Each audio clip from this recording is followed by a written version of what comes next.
Vous êtes sûr Jésus sur ta vie? C'est pas parce qu'on est marié qu'on s'aime follement qu'on sera partout deux. Non. Même ta femme, ton mari doit te laisser aussi avoir ton petit monde. Oui. Mon mari a des amis qui ne sont pas forcément mes amis. C'est son monde. Mais toi, tu as quelqu'un. Je parle d'abord du mariage pour te faire comprendre la gravité. Que si dans le mariage, ce n'est pas comme ça, alors toi qui es célibataire, alors cet ami-là qui n'est pas ton mari, n'est pas ta femme, qui veut s'accaparer de toi comme ça, depuis qu'il est dans ta vie, il n'y a que lui qui doit commencer à t'appeler. Quand quelqu'un t'appelle, c'est qui? Il veut te manipuler, il veut te voler. Oh!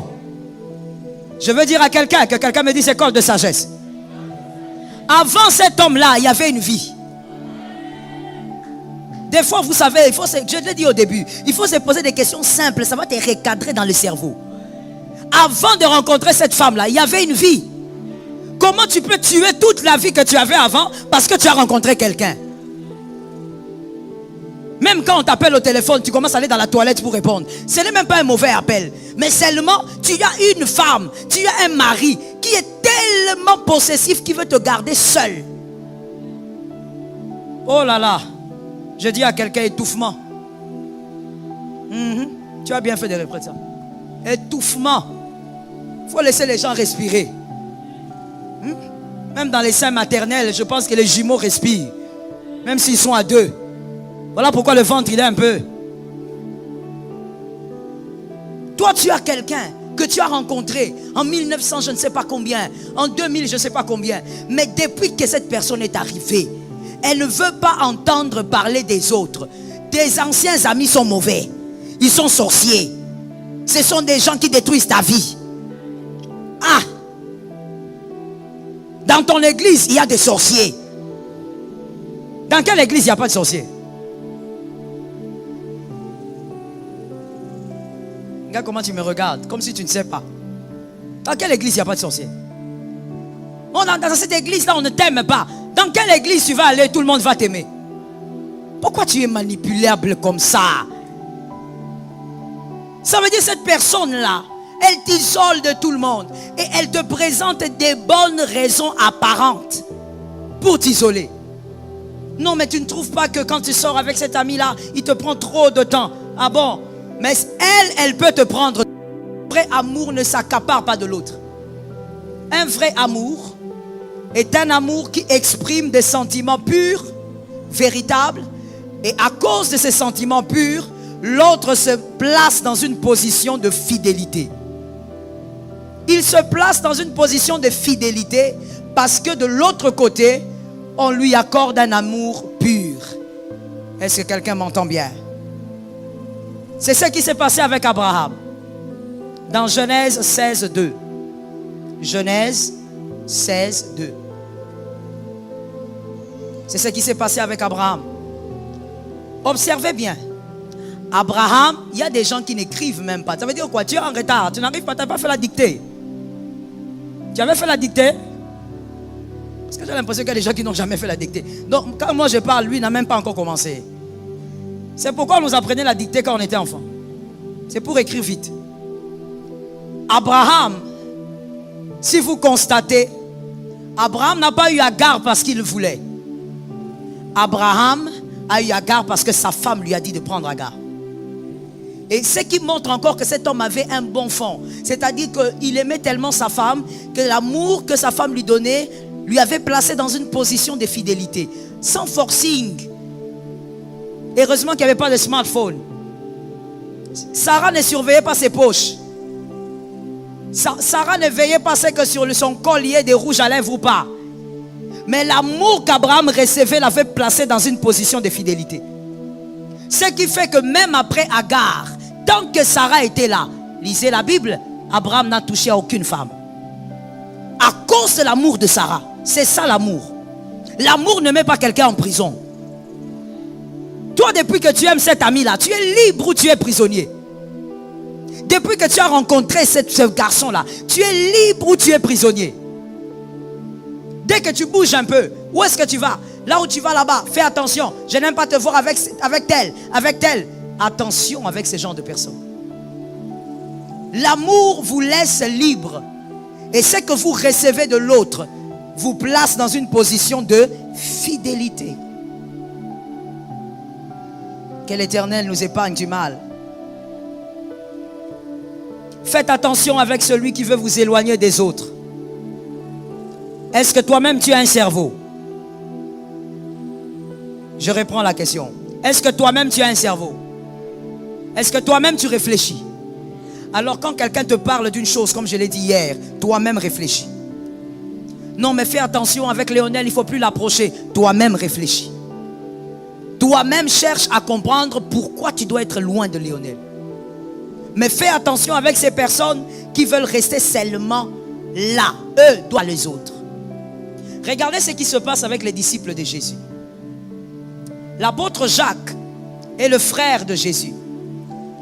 Bon, il faut quand même que je place une nuance pour que ça soit bien compris et que demain tu ne lises pas autre chose. Les exégètes catholiques pensent que l'apôtre Jacques était le cousin de Jésus. Parce qu'il y a une théorie qui doivent perdurer ou qui doivent perpétrer, c'est que Marie est restée vierge après et après et après. Ça, ce sont les exégètes catholiques. Donc, voilà pourquoi ils disent que Jacques était le cousin. Mais les exégètes protestants, eux, ils disent que Jacques était le frère cadet de Jésus. Et que l'apôtre Paul, d'ailleurs, le précise, puisque l'apôtre Paul, étant érudit, maîtrisant le grec, s'il était cousin, l'apôtre Paul aurait employé le mot cousin. Mais comme l'apôtre Paul aussi parle de frère, donc les protestants exégètes pensent que c'était le frère cadet de Jésus. Le premier disciple de Jésus, c'était son frère Jacques. C'était lui le tout premier. Son propre frère biologique. Bon, biologique, vous comprenez. C'était son frère. Mais quand son frère Jacques était là, après il a vu Pierre venir, il a vu Jean venir et tous les autres. On a remis la clé, les responsabilités de l'église à qui? À Pierre. Lorsque Pierre est arrivé, Pierre n'a pas dit, comme moi je suis responsable maintenant, je dois maintenant éloigner de Jésus tous ces gens-là. Non, Pierre avait la clé, il avait la responsabilité, mais il ne dormait pas sur la poitrine. Ah, chacun sa place. Pierre avait la clé, mais ce n'était pas lui l'enfant de Marie. C'est quelqu'un d'autre qui était l'enfant. Oui, c'est Jacques. Chacun sa place. J'ai pris cet exemple pour que tu réfléchisses. Jacques avait sa position de frère. Il pouvait se taper la tête et dire, moi au moins c'est mon frère. Jean aussi, il n'avait pas de responsabilité que Jésus lui avait donnée. Mais c'est lui qui dormait sur la poitrine. Tout le monde pouvait venir là-bas, mais lui, il savait qu'il avait sa place. Pierre aussi, lui, regardait et dit, bon, moi je ne vais pas prendre la poitrine. Je ne suis pas frère biologique, mais j'ai la clé. Ça veut dire personne d'entre eux n'a commencé à chasser les autres pour dire non, non, non, Jésus est mon exclusivité. Jacques pouvait le faire. Mais personne n'a fait ça. Attention avec cette sémence. Attention avec ce genre de personnes. Depuis que tu connais tel ou tel, tu t'es éloigné de combien de personnes? Et comme je t'ai dit au début, le manipulateur te fera croire que c'est toi qui as pris des décisions. Comme le serpent du jardin, il va te poser la question, est-ce que tu ne vois pas que toi, depuis que tu es dans les départements là, tu ne vois pas qu'on joue avec toi? Tu ne vois pas? Est-ce que tu n'as pas remarqué que depuis que tu causes avec le pasteur héritier, tu n'as pas remarqué que le respect a baissé? C'est ça le serpent. C'est ça l'isoleur. Il te fait poser des questions et puis tu réfléchis, tu dis, c'est vrai. Ici on joue avec moi parce que j'ai ri avec tout le monde. C'est fini ces choses-là. Tu n'as pas compris. On t'a manipulé, la décision ne vient même pas de toi. On t'a isolé des personnes qui pouvaient te bénir. Que quelqu'un regarde son âme et dise, le Seigneur m'a positionné à cause de quelque chose. J'ai entendu deux personnes. Dis-moi, le Seigneur m'a positionné à cause de quelque chose. Écoute très bien. Tu es masculin, tu es féminine, fait à cause de quelque chose. Il n'y a pas d'hasard. Tu es assis à cette place-là maintenant, là par terre. Pas un autre, à cause de quelque chose. Dieu t'a connecté à certaines personnes à cause...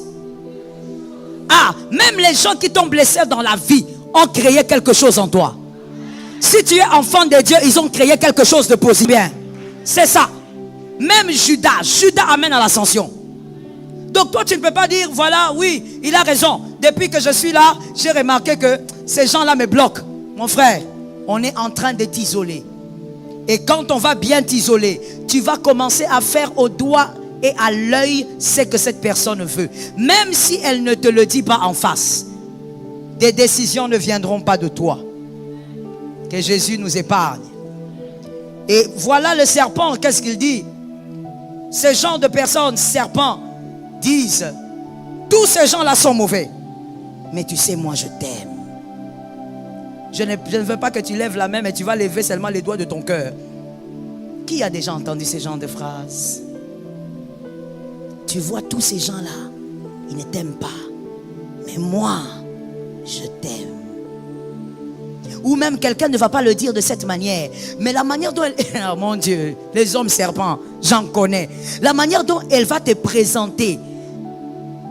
La manière dont ces personnes vont te présenter les choses. Donc tu vas comprendre que oui, tous ces gens-là ne m'aiment pas. Il n'y a que lui. Il faut parler, maman. Quand tu parles là, tu es délivré de quelque chose. Elle va te présenter les choses d'une manière où tu vas dire non. Conclusion, c'est que moi on ne m'aime pas. C'est lui qui m'aime. Mon frère, j'ai envie de dire quelque chose, je remets dans la poche. Sors de l'ignorance. Sors de l'ignorance. Que quelqu'un me dise école de sagesse. Mon frère, même dans le jardin d'Éden, le jardin de perfection, il y avait l'arbre de la connaissance du bien et du mal et il y avait l'arbre de la vie. Il n'a pas compris. Il y a Kiljon, il y a Boaz. Il n'a pas encore compris. Dans l'arche de Noé, il y a les animaux purs et les animaux impurs. C'est ça l'équilibre de la vie. Quand il y a des mauvaises personnes, il y a aussi des bonnes personnes. Comment est-ce que c'est seulement lui ou c'est seulement elle qui est bonne? Comment tu peux te convaincre d'une vérité pareille? D'ailleurs, même en ce qui concerne le mariage, un homme, oh God, intelligent, je ne parle même pas de l'onction, c'est question de cerveau. Un homme intelligent, une femme intelligente sait que son mari n'est pas le meilleur. Il y a mieux que ton mari. Il y a plus compétent que ton mari. Il y a plus compétent que ta femme. C'est juste une affaire d'intelligence. Comment tu peux croire que tout le monde est mauvais? C'est seulement celui-là qui est bon. Tu as éliminé tous les autres. Tu ne te fais que te balader avec lui. Vous montez, vous descendez. Seulement avec lui. Et les filles, comme je dis, les femmes sont tridoc. Elle va venir là, elle te dit, ma copine, tu sais le problème que tu as dans la vie, il ne faut pas dire aux autres, elles sont mauvaises, il faut me dire à moi. Celui qui t'a dit ça est un serpent. À partir d'aujourd'hui, commence à diminuer vos fréquentations. Il ne faut pas dire aux autres, seulement à elle. Pourquoi? C'est le Saint-Esprit. Pourquoi seulement elle? Et elle va te faire croire qu'elle ne parle pas. La personne qui se fait passer pour la plus bonne, c'est la plus mauvaise. Je répète. La personne qui se fait passer pour la plus bonne, c'est la plus mauvaise. Quand une personne dit, tout le monde est mauvais, il n'y a que moi. Attends, toi comment tu n'as rencontré que des mauvaises personnes? Les humains ont dit, ceux qui se ressemblent, c'est qu'en réalité tu es mauvais. Comment toi dans ta vie tu n'as rencontré que des mauvaises personnes? Les bonnes personnes s'attirent. Si tu es une bonne personne, tu sauras que même s'il y a Kiljon, Boaz existe. Même s'il y a des mauvaises personnes, il y a aussi des bonnes. Ne te laisse pas embobiner par l'esprit du serpent. Que Jésus nous aide. Celui qui vous emprisonne, qui emprisonne vos émotions, vous fera toujours souffrir de cécité. Vous allez continuellement souffrir de la cécité.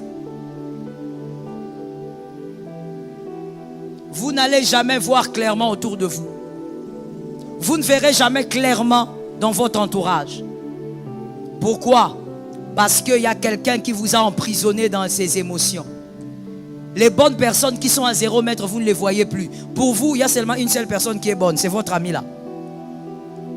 Vous commencez à souffrir de cécité. Lorsqu'une personne à côté de toi veut te faire du bien, l'autre vient. Le serpent là vient. Et il te dit non. On veut te faire du mal. Donc tu n'arrives même plus à voir les bonnes choses. Laisse-moi te dire, dans la vie d'un élu, Christ place tous les jours des bonnes choses. Ça tombe sur toi. Dans la vie d'un enfant de Dieu, dès le lever du soleil, Christ place des bonnes choses chaque jour. À toi de les saisir. À toi de prendre la manne du jour. Mais si tu souffres de cécité, parce qu'il y a quelqu'un qui t'a emprisonné dans un amour, qui t'a raconté des choses à dormir debout, et tu ne penses qu'à cette personne, tu crois que tout le monde est mauvais, tous les autres conseils ne sont pas bons, il faut seulement que ça vienne de tel, tu souffres de cécité. Et il y a des gens que tu vas rater dans la vie. Si tu es célibataire, que Jésus t'épargne. Je n'ai pas entendu les hommes dire amen. Pourquoi? Il y a des hommes célibataires ici ou pas? Que Jésus t'épargne si tu es célibataire. Il y a des hommes, des femmes à ne jamais rencontrer dans la vie. Quand vous rencontrez monsieur ces genres de femmes, vous êtes terminé. Vous êtes terminé. Le serpent ou cet homme isoleur, il va vous dire que toutes les personnes qui vous entourent sont dangereuses, elles veulent vous faire du mal. Écoute mon frère, sur terre, Christ nous a créés pour être des champions. Est-ce que quelqu'un m'entend? Christ nous a créés pour être... Ok, comme tu ne peux pas le dire à ton voisin, alors dis à ton âme, j'ai été créé pour être un champion. Dis-le bien, c'est quoi? C'est les jeunes qui devaient souffrir? Dis-le bien, j'ai été créé pour être un champion. Alors écoute bien. Le champion a besoin d'être aiguisé. Le champion a besoin d'être taillé. Le champion a besoin de voir le fruit de l'esprit croître en lui. Et qui fait croître les fruits de l'esprit, ce sont les gens bizarres qui t'entourent. Donc en réalité, lorsque tu aimes quelqu'un, tu ne vas pas cacher cette personne dans ton manteau. Tu laisses cette personne affronter les défis de sa vie. Parce que c'est en affrontant les défis que cette personne va se solidifier. Et donc tout champion doit affronter aussi des hommes mauvais. Est-ce que quelqu'un m'entend? Tout champion doit affronter des personnes qui compliquent aussi sa vie. Lorsque l'isoleur te dit non, non, non, il faut être loin, parce que ceux-là vont te compliquer, ceux-là ne t'aiment pas. Non, mon frère, c'est aussi en fréquentant, en te frottant avec les gens qui ne t'aiment pas que tu vas aiguiser le fruit de l'esprit. Est-ce que quelqu'un m'entend? Tu vas aiguiser le fruit de l'esprit en fréquentant aussi quelqu'un que tu sais qui ne t'aime pas. Tu vas apprendre l'humilité en vivant avec les personnes qui ne t'aiment pas. Dieu doit t'amener à des, on va dire, à des endroits ou sur un terrain ou sur un territoire hostile. Pas seulement là où tu es acclamé. Tu vois tes épaules là. Tu vois tes épaules. Tu vois pourquoi tes épaules sont un peu élevées là? Parce que tu es seulement entouré des gens qui te célèbrent. Mais Dieu doit t'amener, à moins que tu sois un faiblard. Si tu es un champion, Dieu va le faire. Dieu doit t'amener autour aussi des gens qui ne t'aiment pas. Des gens qui, quand toi tu fais tes histoires là, que les gens acclament, ils te regardent, ils disent c'est quoi ça? Des gens, quand toi tu fais des trucs là, en croyant que tu es un super héros, ils te regardent, ils disent c'est encore quelle façon de parler comme ça? Dieu doit t'envoyer vers ces gens-là pour qu'ils t'aiguisent, pour qu'ils t'apprennent l'humilité. C'est en se frottant à des gens qui ne pensent pas comme vous que vous serez aiguisés et que l'Éternel va faire de vous un véritable champion. Tu ne dois pas seulement écouter celui qui veut t'isoler pour dire oui, oui, moi je reste avec toi, toi tu m'aimes. Les autres là sont ceci. Non, mon frère, affronte les autres là. Voilà pourquoi, que ce soit dans ton quartier, que ce soit à l'université, que ce soit au travail, que ce soit à l'église, Dieu va mettre autour de toi des gens qui sont trop différents. Des gens qui sont différents. Ça veut dire des personnes qui réfléchissent. Toi, tu réfléchis à gauche et ils réfléchissent. Oh God, thank you Jesus. Des personnes, toi tu réfléchis assis et ils réfléchissent Tu vas te poser la question. Ah, Lionel, c'est vrai ce que j'ai dit. Tu vas te poser la question, mais cet homme ici, il réfléchit debout. Il y a quoi qui manque dans les vis de son cerveau? Non, il n'y a rien qui manque. Mais Dieu t'a mis avec des gens différents parce que tu dois être aiguisé. Les fruits de l'esprit là doivent croître. Dieu doit t'apprendre la tempérance. Comment te taire même quand tu as raison. Il y a des gens qui sont ici. Vous êtes là, je vous connais. Vous ne savez pas vous taire même quand vous avez raison. Il faut seulement que tu parles. Non, tu es encore au début de la destinée. Dieu va t'enseigner. Dieu va te déposer au milieu du désert. Ça veut dire que tu rencontres quelqu'un. Quand toi tu parles, lui ne parle pas. Lui, il gueule. Et quand il gueule, il est dans les gestuels. Tu te dis... Vous savez, certaines... comment je vais le dire? Vous savez, certaines exagérations que tu as là, c'est parce que tu n'as pas encore rencontré. Le jour que tu vas rencontrer un calibre qui est au-dessus là, tu vas te tiquer.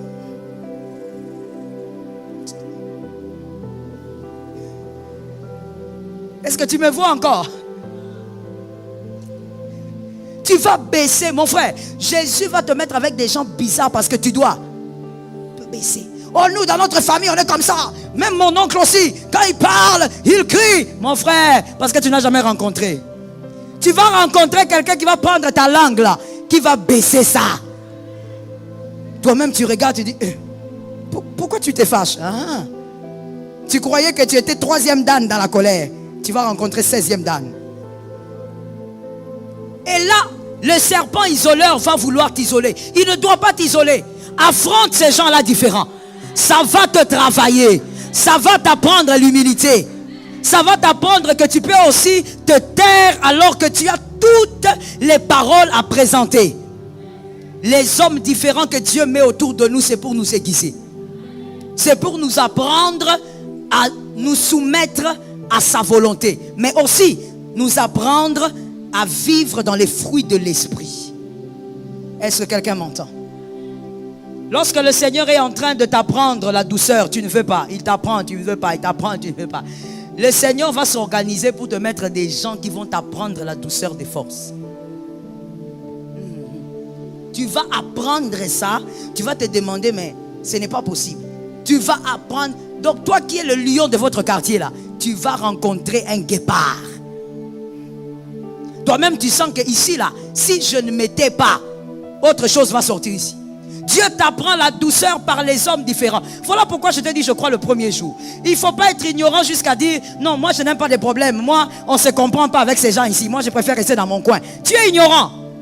Et tu ne seras jamais un champion. Un champion doit affronter la différence. Affronter la différence et accepter la différence. Tu affrontes et tu acceptes. Ce n'est pas que tu viens, tu affrontes Lionel et puis tu dis, il faut que Lionel pense comme moi. Non. Tu affrontes la différence et tu acceptes la différence. Oh God. Vous savez, moi le Seigneur m'avait délivré de quelque chose. Que quelqu'un dise à son âme, Jésus est un grand enseignant. Mon frère, si tu es un champion, Dieu va te laisser avec ces gens bizarres que tu vois à côté de toi là. Tu vois celui qui est à côté de toi là? Il est bizarre. Il ne faut pas le voir avec le masque comme ça. Il est façon. Mais Dieu a fait exprès parce que tu dois être aiguisé. Lorsque j'étais enfant, moi j'ai grandi, j'étais un enfant très, alors très là, il faut mettre même 6 fois, très timide. Et aussi très solitaire. Je grandis dans une famille de 12 enfants, avec moi-même dedans, mais j'étais très solitaire. Très. Et puis il faut dire que notre père, bon, c'est pas de sa faute, mais les choses, on va dire comme ça, les choses se sont organisées autour de moi pour que ma solitude soit alimentée. Même la manière dont la maison était construite, moi j'avais mon petit coin, chacun avait son petit coin, donc je pouvais rester, pas seulement moi, même les autres. Chacun pouvait rester dans sa chambre toute une journée sans se voir, parce qu'on chacun avait tout là-bas. Et ça alimentait ma solitude. Et si, quand on sortait, c'était pour la prière de famille, pour parler un peu en famille. Mais même là, après quelques minutes, j'avais besoin de m'évader un peu. Quand je revenais de l'école, je me rappelle 3e, 4e primaire, là c'était au Nigeria, je reviens de l'école, je grimpe sur un arbre là-bas, je prends mon livre, je lis jusqu'au soir, et puis je redescends, je vais manger presque pas d'ailleurs, voilà pourquoi j'étais maigrelet. Ah, je regrette la taille. Ah, Jésus, si c'était possible, récupération de taille. Ah non. Il ne faut pas écouter les parents africains là qui disent, toi tu es maigre, il faut me grossir. J'étais toute maigrelette parce que je ne mangeais presque pas. J'avais ma petite vie là. Et puis je grandissais comme ça. Et ma mère, elle par contre, donc quand j'arrive au ciel, il faut que je lui donne des bisous. Que je lui dise Kamata bisous. Parce que ma mère, elle a été pour beaucoup. C'est comme si elle connaissait ma destinée. Ma mère me disait maintenant, je me rappelle 4e primaire, il me disait il faut aller à l'église, il faut aller dans la réunion des ados, il faut aller dans la réunion des jeunes. Moi je ne voulais pas parce que moi j'étais tellement timide et je voulais rester dans ma solitude. Mais il y avait quelque chose que ma solitude cachait. C'était une très grande colère. Très grande colère alors. Et donc rester dans ma solitude m'arrangeait. Est-ce que quelqu'un m'entend? Je te parle de moi pour ne pas parler seulement de Paul. Alors il faut écouter. Et ça cachait donc cette grande colère que je ne sortais jamais devant mes petits frères parce que si tu ne voulais pas avoir la baston de maman, il ne fallait pas. Mais il y avait cette grande nervosité, cette grande colère qui était en moi. Donc j'aimais mon isolement. Mais elle insistait. Va. Et quand moi je refusais 2-3 fois, j'attendais que mon père se pointe pour dire je ne veux pas y aller. Comme ça mon père va dire oui, laisse-la, il ne va pas y aller. Et moi ça m'arrangeait. Et je me rappelle, à 13 ans je crois, ma mère a dit trop c'est trop. Tu vas aller dans la réunion des jeunes. J'ai dit non, je ne veux pas y aller. Si tu vas y aller. Après son travail, elle revient. Elle me prend, on part à l'église. J'arrive à l'église, on finit les cultes. Je commence à sortir, elle me dit rentre, va dans la réunion des jeunes. Je rentre là-bas dans la réunion des ados. Je me mets là, un peu timoré comme ça. Je reste là. Et qu'est-ce qui se passait? Je commençais à aller là-bas pour lui faire plaisir. Mais j'écoute, j'ai fini, je sors. Je pars.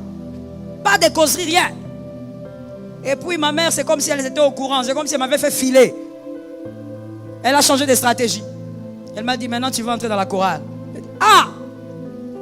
C'est quoi le problème avec mon âme? Je ne veux pas. Tu vas entrer dans la chorale. C'est comme ça que je te dis, c'est comme si elle savait ce qu'elle faisait. Elle dit tu vas entrer. Je dis mais moi je ne veux pas, je veux déjà la réunion de la jeunesse. Il dit non. Alors j'ai trouvé une stratégie. Ah non, les enfants que vous voyez là ne sont pas enfants. Je préfère déjà te dire ça avant la bombe que je vais lancer. Les enfants que tu vois là ne sont pas enfants. À 12 ans, 13 ans, j'ai dit qu'est-ce que je vais faire? J'ai trouvé. Le jour de partir à la répétition, j'ai dit, ma mère me dit va. J'ai dit maman je ne peux pas aller. Si tu vas aller, tout ça, elle parle. Et puis mon père qui vient, elle dit mais elle ne veut pas. Elle doit partir, elle doit rester. Et puis moi je dis je ne peux pas aller, il y a un garçon qui me drague là-bas. Je n'ai pas fini.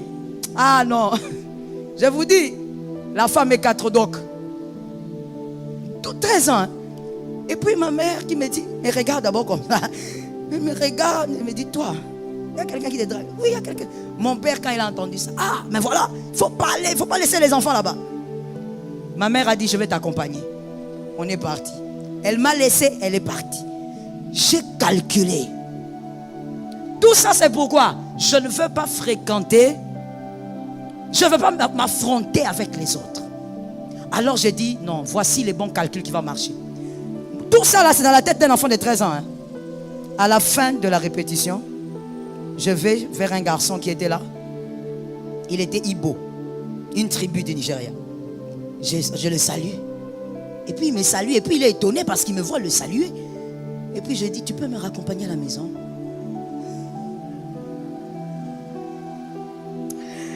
Les enfants ne sont pas les enfants. Quand je regarde mes filles là, je les regarde seulement comme ça. Elle me dit, maman, on arrive. Je les regarde, j'ai dit, j'ai l'œil. Parce que moi-même, c'est ce que je faisais à 13 ans. Ah, que Dieu m'aide. Alors il me dit, oui, je peux t'accompagner. Il était même étonné, il était content. Hein. Va m'accompagner. m'accompagne. Tu accompagnes quelqu'un. Il parle, moi je ne parle pas. Parce que moi, c'est avec un but. Dès que mon père, je savais qu'à cette heure-là, mon père était dans le jardin. Mon père a seulement localisé. Il m'a vu en train de venir là. Quand j'ai vu seulement mon père, j'ai commencé à sourire moi-même. J'ai fabriqué le sourire même dans une causerie où il n'y avait pas le sourire. Arrivé tout près, mon père a localisé. Il m'a appelé. Viens ici. Je suis venu là. Qu'est-ce que tu fais avec ces garçons? Je dis, papa, c'est les garçons qui me draguent. 13 ans. 13 ans, organisation. Plus que la NASA. Et mon père a dit, hey. Il a dit, monsieur, rentrez. Il est rentré. Depuis ce jour, mon père a dit, plus jamais, elle ne sortira pas. Et moi, j'étais contente. J'ai dit, voilà, c'est fait. Je suis resté dans mon coin. Mais mon frère, un jour, ça m'a rattrapé. Encore à 14 ans, ma mère me dit, tu iras à la répétition. Moi, je dis, mais c'est quoi avec la répétition? Pourquoi tu ne peux pas me laisser seulement aller comme tout le monde? Quand j'ai commencé à aller à la répétition, mon frère, c'est là où Dieu, il a commencé à prendre des personnes qui se mettaient sur la tête. C'est là où Dieu a commencé à travailler cette colère-là. Tu es là comme ça, quelqu'un te dit, non, tu ne le fais pas. Alors que moi, quand j'avais grandi, qu'une seule personne me disait non. C'était mon père. Même maman, quand elle dit non là, je n'ai rien entendu. Mais quelqu'un commence à me dire, non, tu restes là. Hey! Moi-même, je regarde. Je dis, c'est à moi qui parle. Je dis, c'est pas possible. Dieu a commencé à travailler ma colère. Pourquoi? Je ne pouvais pas manifester la colère. Parce que je ne voulais pas choquer les personnes qui étaient là. Je ne voulais pas détruire en même temps la réputation de mon père. Et qu'est-ce qui s'est passé maintenant? Dieu a commencé à me tailler avec des gens que je ne connaissais pas. Est-ce que quelqu'un m'entend bien? Je viens là, je me mets. Et je vois quelqu'un qui vient. Lève-toi, je m'assois. Tu veux t'asseoir, c'est moi sur ma chaise? Oui, lève-toi. Et la personne se met. Tu viens là, on te donne un ordre. C'est pas comme ça que je vois ici. On te donne un ordre dans un département. Tu es là, hein, Laetitia, en train de traîner les pieds. Mais je suis en train de faire, non? Mais Dieu apprend avec les personnes différentes que tu dois être tempérante. La chose qui est en toi là va sortir, pas parce que tu as prié, mais parce que Dieu a mis des hommes à côté de toi qui sont différents. Ah, la colère ne part pas par la prière. Ah, je le dis par expérience. Ça part parce que Dieu a mis des gens à côté de toi. Des gens qui vont te dire niet. Des gens qui vont te dire tais-toi. Tu dis tu es qui? Tu es mon oncle ou bien? Non, il n'est pas ton oncle. Juste un ancien de l'église. Il te dit tais-toi. Tu ne parles pas. Il te parle durement comme on ne t'a jamais parlé. Et des fois quand j'entends ici, ce sont des gens dire, mais pourquoi il va me parler comme ça? Même dans ma famille, on ne me parle pas comme ça. Mais c'est normal qu'on ne te parle pas comme ça dans ta famille. Tu es sorti brut de ta famille. Il faut que Dieu te taille avec les hommes qu'il te donne ici. Il doit te tailler avec les femmes qu'il te donne ici. Si jusqu'aujourd'hui tu as des choses qui n'arrivent pas à être taillées en toi, c'est parce que tu ne veux pas te frotter avec les hommes et les femmes que Dieu t'a donnés. Est-ce que quelqu'un m'entend bien? Toi, tu es en train d'écouter l'isoleur qui te dit reste dans ton coin, qui te dit sois dans ton coin parce que les autres te mettent mal à l'aise. Des fois même quand tu vas à l'église, comme tu es venu, en sortant d'ici, il te récupère en route. Il dit tu vois, hein, tu vois comment je te dis que quand on va à l'église, ce sont des problèmes, tu vois non? Tu vois, tu étais venu, tu étais bien, maintenant tu vois comment tu es fâché. Mes frères, tu vois la colère là que tu as eue là, parce que monsieur Léonel t'a mal parlé. Tu vois comment tu t'es maîtrisé là. C'est ce qui va t'aider à tuer cette colère là. Ah, j'ai entendu 3 amens. J'ai entendu les amens des gens qui sont lépreux. C'est de cette manière là que tu vas commencer à tuer cette colère maléfique que tu as depuis la maison de ton père. Tu dois te frotter avec les gens différents. Moi je ne supporte pas quand on me parle comme ça. Tu veux qu'on te parle comment? On va te parler comme ça pour que tu t'habitues à l'humilité. Non, moi je n'aime pas quand moi je parle, quelqu'un aussi me parle. Mon frère, ce n'est pas ton entreprise ici. Il faut que l'on te parle de cette manière. Parce que Dieu va t'aiguiser. Avec des gens difficiles, avec des gens doux, avec tout type de personnes. Mais Dieu aiguise les champions. Est-ce que quelqu'un m'a bien entendu? Est-ce que quelqu'un m'a bien entendu? Écoute, monsieur le champion. J'ai envie de prendre ma tête, de mettre dedans, mais ce n'est pas possible. Écoute, monsieur le champion. Si toi, tu es appelé à des grandes choses et que Dieu ne t'a jamais fait passer par le feu de l'humiliation, je parle des hommes qui t'humilient alors que tu peux réagir. Tu es encore loin. Je dis, tu es loin. Ah oui, mon frère, il faut répéter ça en lingala. Ma casse. Il faut que Dieu te fasse passer par le feu de l'humiliation. Je me rappelle, je suis allé prêcher quelque part. J'ai déjà parlé de ça ici. Et il s'est passé des choses très, très étranges. Et la personne qui m'avait reçu a dit des choses très étranges, jusqu'à toucher à ma personnalité. Je me rappelle que mon fils Elijah me disait, maman, il faut l'onction samsonique, je dois taper cet homme. Je lui ai dit, tu ne touches pas à un homme de Dieu. Il dit, maman, non, non. Avec ce qu'on a vécu là-bas, il est en train de dire ce qu'il dit. J'ai dit, il faut le laisser parler. À un moment donné, il y a des messages que j'ai reçus. Des choses vraiment bizarres, hein, que je ne peux pas répéter ici du haut de la chair. Très, très, et même des choses qui frisaient de l'insulte, de l'abomination. J'ai regardé le téléphone. Je me rappelle encore, j'étais à côté du dressing. J'ai pris le téléphone. J'ai formé le numéro. J'ai appelé quelqu'un. Je lui ai dit, il y a une personne qui va arriver à Kinshasa aujourd'hui. Ah bon? Oui, dans tel avion. Alors la personne qui dit, qu'est-ce que vous voulez qu'on fasse? J'ai entendu l'esprit me dire, tu veux te rendre justice ou tu veux apprendre le feu de l'humilité? Je lui ai dit, rien. Elle a dit, non, non, non, maman, il faut parler. J'ai dit, non, rien. Que Dieu vous bénisse. J'ai coupé. Et j'ai dit à Elijah, il ne faut plus rien dire. Il ne faut rien faire. Il faut, même si tu apprends que c'est ton voisin, ne fais rien. Si tu ne passes pas par le feu de l'humiliation. Mais qui va t'aider à être humble? C'est quelqu'un qui va t'écraser. Maintenant, toi, tu fouilles les gens parce que les gens t'écrasent. Tu vas être quel genre de champion? Les gens doivent... Dieu va trouver des gens qui doivent t'écraser. Qui mettent leurs pieds ici, là, et ils commencent à écraser. Des fois même quelqu'un qui n'a pas ton diplôme. Quelqu'un qui n'a pas ton niveau d'études. Mais quelqu'un qui t'écrase. Parce que Dieu veut t'apprendre à être petit. Et il va passer par qui? Je n'ai pas entendu. Il faut que tu répètes ça. Il va passer par qui?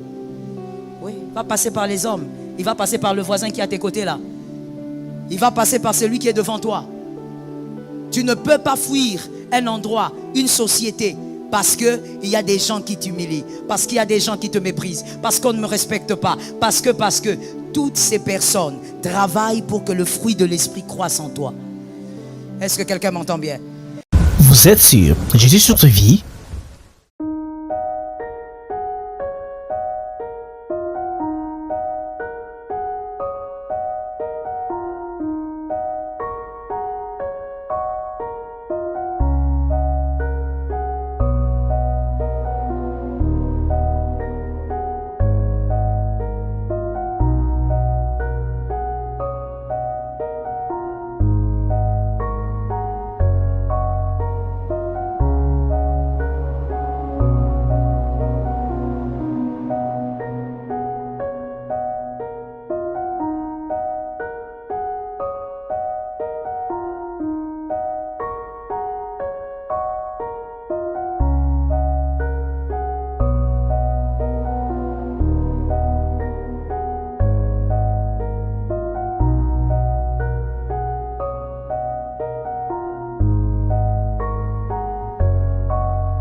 grandparents' attic.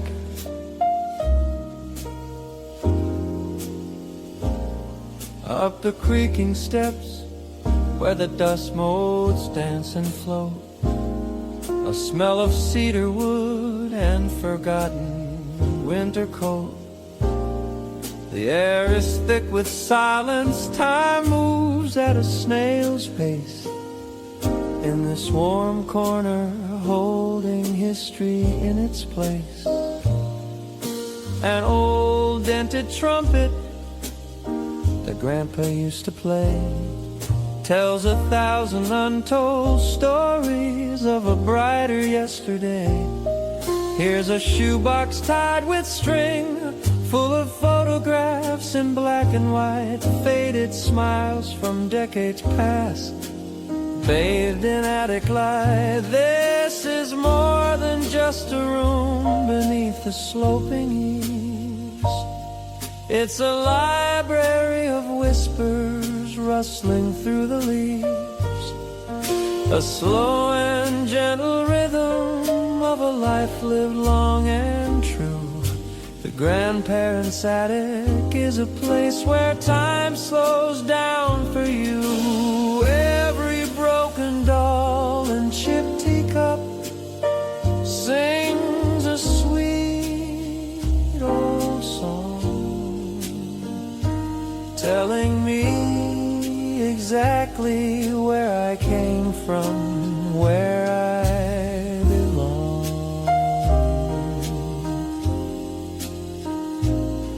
I found a handwritten letter from wartime, frayed and thin, the paper yellowed at the edges, the ink bleeds from within.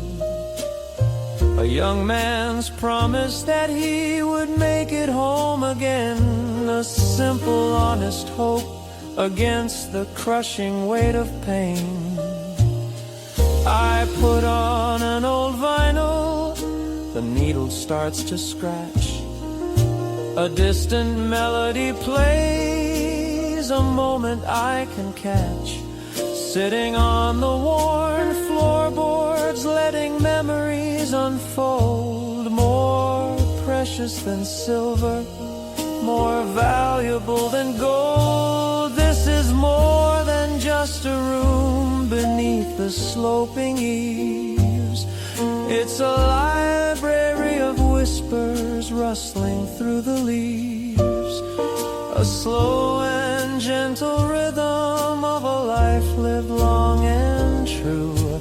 The grandparents' attic is a place where time slows down for you. Every broken doll and chipped teacup sings a sweet old song, telling me exactly where I came from, where I belong.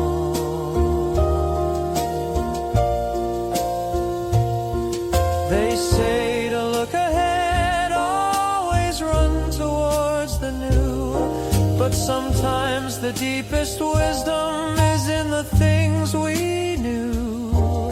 A legacy of love in the things they left behind, peace and quiet comfort for the searching modern mind.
past holds you gently